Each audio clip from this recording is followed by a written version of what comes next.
करण्यासाठी उपस्थित असलेले श्रीमंत योगी प्रतिष्ठानचे अध्यक्ष सन्मान्य सागरभाऊ बाचरे, त्याप्रमाणे संचालक महेश गवळी साहेब, उपस्थित सचिव संजयजी गोताड यांचा खास करून मी उल्लेख करेन. तब्येत ठीक नसताना सुद्धा आजच्या या सोहळ्याला खऱ्या अर्थाने शिवरायांचा कसा असतो याचा मूर्तिमंत उदाहरण त्यांनी दाखवून दिलेलं आहे. मित्रांनो, या ठिकाणी बरेचसे पदाधिकारी उपस्थित आहेत, रिक्षा युनियनचे पदाधिकारी उपस्थित आहेत. खरं म्हटलं तर सुजित चव्हाण यांनी सूत्रसंचालन हातात घेतल्यानंतर किंवा सागर बात्रेने थोडेफार आपले विचार प्रकट केल्यानंतर मी बोलणं म्हणजे काय बोलावं हा प्रश्न मला पडतो. परंतु या वाचनालयामध्ये एक ऊर्जा आहे.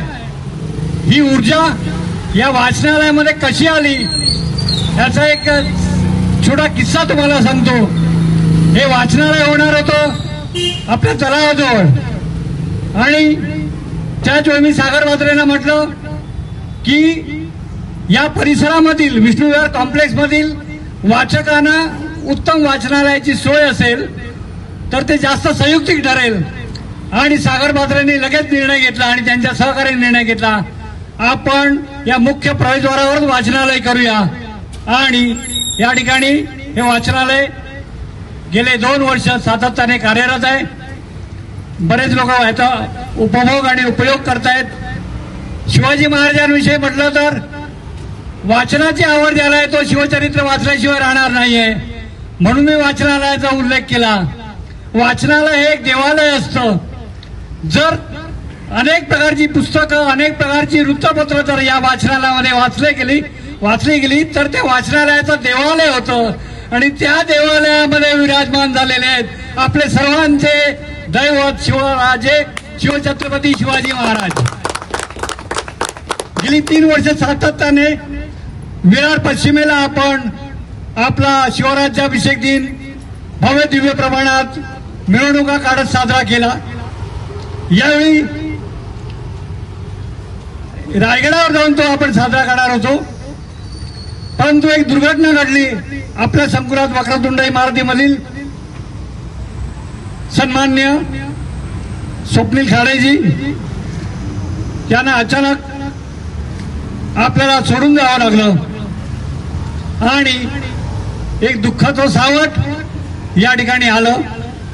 मी आपल्या सर्वांच्या वतीने त्यांना एक विनम्र अशी आदरांजली वाहतो. आज शिवराज्याभिषेक दिन आहे, सुदिन आहे, तरी अशा मावळ्यांची आठवण केल्याशिवाय आम्ही राहत नाही. छत्रपतींविषयी काय बोलावं, छत्रपती होते म्हणूनच आम्ही आहोत. प्रत्येक धर्मीय आपापल्या घराची पूजा करतोय, ती त्यांची मंदिरं, मस्जिद असेल किंवा गुरुद्वारा असेल, ही सर्व मंदिरं वाचवली असतील तर एकमेव दैवत आहे ते म्हणजे छत्रपती शिवाजी महाराज यांनी ती देवळं सगळी वाचवलेली आहेत. काल परवा मी एकाला प्रश्न केला की आपली ज्योतिर्लिंग किती भारतातली, तर त्यांनी म्हटलं 12 ज्योतिर्लिंग आहेत. म्हटलं 7 चुकीचं आहे, 14 ज्योतिर्लिंग आहे. तुम्हाला पटतं काय 14 ज्योतिर्लिंग आहेत? 12 ज्योतिर्लिंग ही तुम्हाला मला सगळ्यांना माहित आहे. पण जिथे शिवबाचा जन्म झाला ते सुद्धा एक ज्योतिर्लिंग 13वं आहे आणि संभाजी महाराजांचा जन्म जिथे झाला ते 14वं ज्योतिर्लिंग आहेत. आणि हे 2 राजेच्या जन्माला आले नसते तर ती 12 ज्योतिर्लिंग राहिली नसती, म्हणूनच ही 2 ज्योतिर्लिंग आणि ही महत्वाची आहेत. तर अशा छत्रपतींचं स्मरण करण्यासाठी वयाच्या केवळ 8व्या वर्षी तलवार हातात घेण्याचं भाग्य जिजाऊने त्यांना दिलं. शिवराज्याभिषेक झाला आणि केवळ 50 वर्षाचं आयुष्य त्यांना मिळालं. आपण मागे वळून पाहिलं, म्हणजे मी जर मागे वळून पाहिलं तर मी काय केलं 50 वर्षात, तर काही एक केलेलं नाहीये. छत्रपतींनी जे किल्ले बांधले त्या काळामध्ये शिवराज्याभिषेक झाल्यानंतर मोगलांना सगळं पळ करून सोडलं आणि जे किल्ले बांधले ते आरमारी किल्ले होते. ते सिंधुदुर्गातले म्हणजे पाण्यातले जलकिल्ले असोत, जलदुर्ग असोत, वनदुर्ग असोत किंवा पहाडातले दुर्ग असोत, या तिन्ही प्रकारचे किल्ले बांधलेत ते अत्यंत चाणाक्ष पद्धतीने, कर्तबगार पद्धतीने आणि शिवशाही पद्धतीने बांधलेले आहेत. शिवराज्याभिषेक करत असताना, त्यांचा दिवस साजरा करत असताना त्यांचा एक एक जी आठवण आहे, त्यांचा जो इतिहास आहे, केवळ 50 वर्षामध्ये या हिंदू हृदय सम्राटाने जे तुमच्या आमच्यावर जे संस्कार केले, जे जग जिंकलं, किंबहुना हिंदुस्थानचा आराध्य दैवत म्हणून आपण त्यांना संबोधतो. जर ते 50व्या वर्षी आपल्यात निघून गेले नसते तर अख्ख्या जगावरती अनभिषिक्त सम्राट म्हणून त्यांनी राज्य केलं असतं आणि अखंड देशामध्ये, सर्व देशांमध्ये आजही शिवजयंती साजरी होते.